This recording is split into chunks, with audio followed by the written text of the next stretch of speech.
Welcome to the Two Wheeled Rider YouTube channel. My name is Mario Orsini, and today I'm back with another bike review.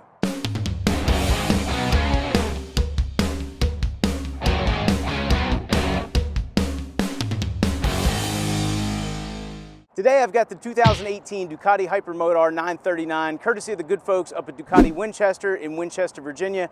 Be sure to check them out. I'm also going to link all their information in the description below. We'll start out with the engine. This bike is equipped with a liquid-cooled 937cc L-twin. It's putting out 110 horsepower, 70 foot-pounds of torque. It does have a ride-by-wire system. We'll talk about that in just a little bit. 6-speed manual transmission, chain-driven back to an aluminum single-sided swing arm. We have Brembos all the way around. We have 4-piston calipers up front. You have twin disc.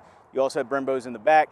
You do have ABS. You also have what they call Ducati traction control on the bike as well. You've got 17-inch wheels front and back. They are cast wheels. They, at least from the factory, come with Pirelli Diablo Rosa 2 tires. You got a 120 on the front and a 180 on the rear. This model comes with a 43mm upside down front fork, providing your suspension in the front. Providing suspension on the rear, you have a Sachs monoshock that is preload and rebound adjustable. So the dry weight on this bike is 399 pounds, at least according to the factory.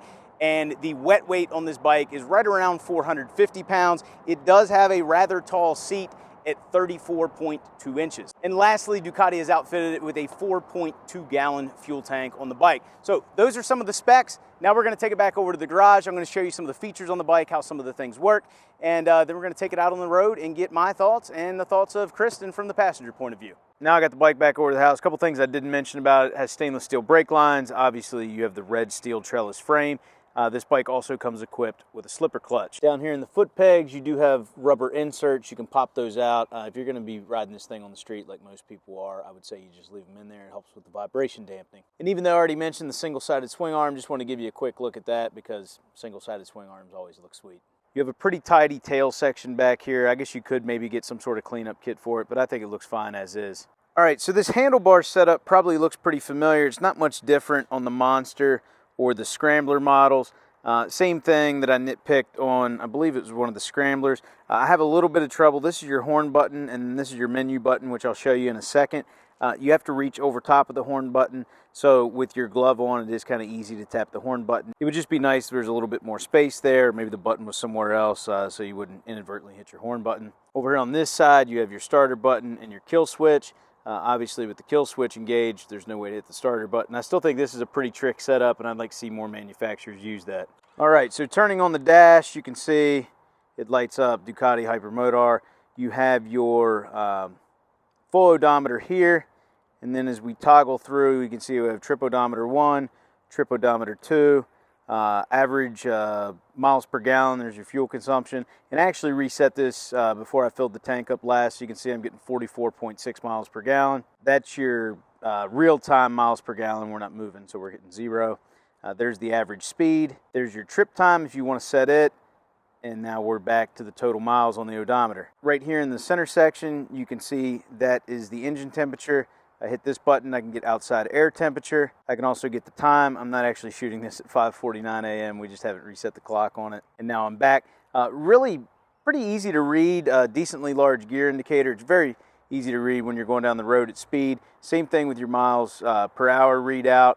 And this is your tack up here, and I'll show you how this works once I start the bike up. So if we look at the tack here and you see we rev it up, it's an LCD bar. It's pretty easy to read. It's not as easy as an analog, but not bad. Now a couple more things here on the dash. You can see we've got plenty of idiot lights. You got your ABS, you've got your traction control, you got your low oil, low gas. It does not have a fuel gauge on it. You only have a low gas light, high beam, and then your turn signals on the outside, check engine light, and I think I already said ABS on there, and then obviously your neutral light. To control the center menu there, all you're doing is hitting this switch here that allows you to toggle through, and then to control the odometer and trip odometer, you're hitting this switch down here, just like it is on the Scrambler model. High beam, low beam, if you want to flash, just tap right here. You can see it's flashing. If you want to turn it on, push down. You can see now it's turned on. Push it back down, takes you back to low beam. Now I will show you one thing I'm not a huge fan of, and that is the fuel cap. Put that in, this twists off, but then the whole thing comes out, meaning if you're getting gas, you're gonna have to set this down on a fuel pump or on your seat or somewhere else. I prefer the ones that are integrated in that just flip back, like most bikes I've owned. You don't see many like this anymore. It's a real nitpicky thing, but I'd rather have it integrated into the tank than have it loose like this. Same thing to reinsert it, you gotta line it back up, twist it back on. It's kind of hard to do with one hand. Twist the key, and then you're good to go. All right, so with the seat popped off, we can see we got a couple of helmet locks here. We also have a toolkit. We're gonna take a look inside there. Fairly Spartan toolkit. We've got a socket set here. We've got a screwdriver handle that we can pop a flat bit or a Phillips in. This is actually to help you turn the socket. We got a small wrench here. We got 10mm on one end, 8 on the other.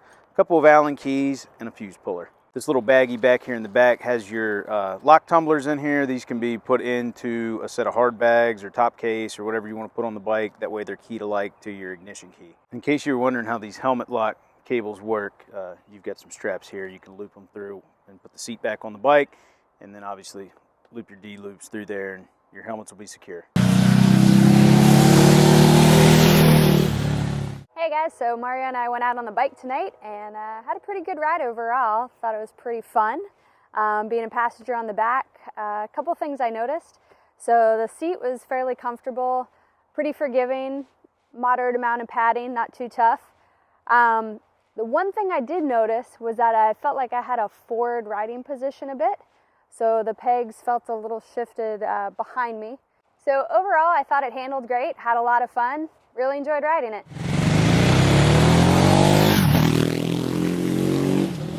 All right, now that I've had the Hyper for a few days now, and I've got to ride it, I don't know, 150 miles or so, a few hours, on a bunch of different road conditions, a bunch of different roads, interstate, state routes, back roads, county roads, and even a little bit of highway use, and even in town a little bit. I'm ready to share with you my thoughts, but I want to start with the two things that when you get on this bike and you ride it that you're probably going to notice first off. The first thing is the seat height. It's over 34 inches, but it's not quite as high as you think it would be because it's got a slimmer saddle on it. Your legs aren't spread as wide, so it's not quite as long a reach to the ground as you would think. That said, I'm 5'10" with a 32-inch inseam, and there's no way I can flat foot this bike. But at $399 dry, $450 wet, it's a fairly lightweight bike. And I don't, you know, if you can get your feet on the ground, I don't think you're going to have too much trouble handling it. But the seat height, you're going to notice that. The next thing you're going to notice is the fuel mapping and the characteristic of how this engine works. Back in December, when I was down in Florida, for the first time I got to ride one of the old air-cooled Hypermotars. It was the 1100S model. And I started out in like a downtown area, and that thing was just bumbling, stumbling. It wanted to go. It did not want to be ridden easy, and it was quite a handful at low speed and not into the throttle very much. We'll say from like closed about a quarter turn, man, that thing, it was rough riding. It's fun, but it's rough riding. This bike, instead of being air-cooled, is liquid-cooled, but it's still got the same type of characteristic. They have programmed the fuel map on here to at least give that feel of what the old air-cooled model has. So you're either going to love it or you're going to hate it. I'm kind of split on it. It is fun, but sometimes you do want the delivery to be a little bit smoother, and it's not going to be. Fortunately, if you've ridden dirt bikes much, you know how to feather a clutch, and you can feather the clutch at low speed, parking lot maneuvers, stuff like that, where it doesn't want to behave itself. And you'll be just fine. And fortunately, this cable actuated clutch is pretty easy to pull in with 2 fingers. It's not a real hard pull, so shouldn't be an issue. But be prepared, this is not the smoothest fuel delivery down low. That said, Ducati meant it to be that way. So with the high seat height, you also get plenty of ground clearance. Cornering should never be an issue. You're not going to be dragging hard parts on this thing unless you really try. You have plenty of leg room ergonomically. The seating position is very upright. I almost feel like I'm sitting over top of the front wheel on this thing. It was a little awkward. Not awkward, it just took a little while to get used to when you first sit on it because you're sitting so upright over top of the front wheel. The seat on it, this isn't a bike you're ever going to ride real long distances. It's not really meant for that. That said, it does have a pretty comfortable saddle on it. I have no complaints there. It keeps you off your pressure points, and it's surprisingly comfortable. You got an easy reach to the handlebars here. I do love the handlebars. I've always been a handlebar guy. Clip-ons are okay, but handlebar, man, when you get to the corner, just push in on that thing and she'll go exactly where you want it to. There's plenty of power with this engine. It does like to, or at least I like to ride a little bit higher up in the RPM range when I really want to go. That said, there's enough torque down low that if you want to be lazy on it and not do much shifting, you can get away with that. I was talking about the handling on it earlier. These are great gripping tires. The suspension does a great job. If you hit really bumpy stuff, you're going to get a little bit of a jar, but over the, you know, even over this bridge seam, not too bad, but it does stay planted when you get it leaned over, so it gives you good feedback from the front end, and you feel pretty confident heading into the corners. Speaking of heading into the corners, the brakes on this bike, if they were to cut it down to a single disc, it would still be enough to slow you down. With the double disc, it's more than enough. You can be pretty light on these brakes because they've got plenty of bite. It's got plenty of stopping power. I don't really use the rear brake on it unless I'm coming to a complete stop. And on this bike, you definitely don't need to use the rear brake, you know, setting up for a corner or something. Just 2 fingers on the front brake lever would be more than enough to get you slowed down and set up for the apex. When it comes to the styling of the bike, to me, it's pretty unique. I haven't seen many bikes out there with this type of look. It's just a different looking type of bike. It's probably one of those things you're either going to love the look or you're going to hate the look. I'm on the side where I think it's a pretty cool look. I do like the hand guards with the turn signals up here. I know what you're thinking. Hey, you said you didn't like them on the Enduro and Enduro Pro. Well, no, I didn't, because it's an off-road bike. This being an on-road bike, I like having a little bit of hand protection up here. So what, they're plastic. It's a street bike. You're not supposed to be dropping this thing. The mirrors on it are adequate. They're not the greatest mirrors. However, they are pretty easy to maneuver around and get you the best look behind you. I do catch myself getting a little bit of elbow in them, but for the most part, for stock mirrors on a motorcycle, they're going to do their job. Now, one of the biggest shortcomings on this bike for me is the lack of wind protection. Now, you don't really need it when you're riding the back roads. In fact, you don't really need it when you're riding this bike as it was intended to be ridden, which is a fun back road, country road type bike that you're just going to go out and rip and roar and have some fun on. That said, I took it out on the interstate the other night. I could only manage an 8-mile stretch. Due to the upright seating position, plus the fact that there's absolutely no wind protection, I mean, I felt like a sail on it, like I was literally having to hold on. And yeah, you can try to tuck down in, but the bike's not really shaped that way. It's not like a sport bike where you've got the fairing and then you've got the little bit of a bubble screen that you can tuck down in. This one, you tuck down in, you're still getting hit by plenty of wind. So, you know, if you want to take it short stretches down the interstate, I think you'd be okay. But anything more than that, the wind's going to beat you up. I don't think you're going to like it very much. And I just stick to the local highways, you know, local 4-lane roads and back roads and stuff like that. You'll be much, much better than dealing with the turbulence out on the interstate. You know, aside from it not being a whole lot of fun to ride on the interstate, the other spot where I didn't have much fun riding it was in town. I've been riding around in sport mode 99% of the time. In town, I did try it out in urban mode. And while it did smooth out the fuel delivery a little bit, it was still a little too rough and tumbly for my taste. So if you're looking to commute on this bike, if you've got to go through the city, definitely if you're going to go out and test ride it in that type of traffic to see how you like it. It wasn't really for me, but your mileage may vary. So for me, the 2 places it fell short was the interstate and in town. Everywhere else, though, I'm going to use the same word to describe it that my 8-year-old did when we took it out for about 70, 80 miles the other night. It's one of the most fun bikes he's ever ridden, and I tend to agree with him. It's a really fun bike. That's what it's designed to be. It's designed to be fun. It's not designed to do long distance.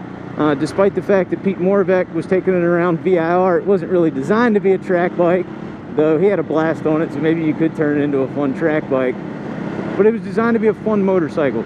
So for most people, unless you're just going to do real limited riding and just go out and have fun with the boys on the weekends for short stints, I think for most people this would be a great second bike, maybe not your primary bike.